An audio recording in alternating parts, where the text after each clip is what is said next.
Hoy, Yani, ba't ba sinundan mo kami dito sa Manix house? Kaya nga. Alam mo, ha? Tsaka ano bang ginagawa mo dyan? Hindi mo nakikita, nagre-relax. Ay, ate, nagre-relax daw siya. Piloso po talaga. Piloso po pa rin. Ba't ba nandito ka, Yani? Alam mo, dapat di mo na kami sinundan dito. Ba't ba pinapunta ka pa dito ni Adrian? Ba't ba pinutan? Namimiss niya daw ako. Anong magagawa niyo? After 2 years, kung kailan naman sikat na si Kaya nga. Adrian. Ayun na nga, Oh. sikat na siya. Kaya gusto ko na rin sumikat para masapawan ko na kayo. Ay, wala siya. Masapawan na sapawan. Nagsando kayo kilikili mo, ganun pa din.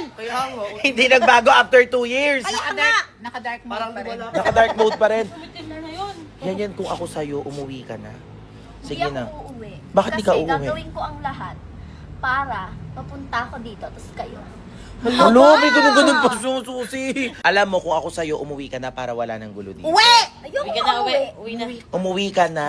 Hindi ako uuwi kasi gagawin ko ang lahat para mas umangat ako kaysa sa inyo. Hoy! Ano? Sige nga, paano yung angat? Paano yung angat? Paano yung angat? Mula dito kayo, Hello. pababa. Hello. Tapos ako, pataas. Ibaba Hala, mo na. oo nga, ibaba Ibaba mo na. mo Okay. na. Tara na, tara na. Huwag na tayo magsayang ng oras dito. Mukhang hindi talaga uuwi yan. Talaga, huwag na kayo magsayang oras doon. Alam mo kung saan mo dadalhin yung oras mo? Magkadkad ka ng kilikili mo. Oh, yun na lang. Ako sa'yo. Tara na, tara na.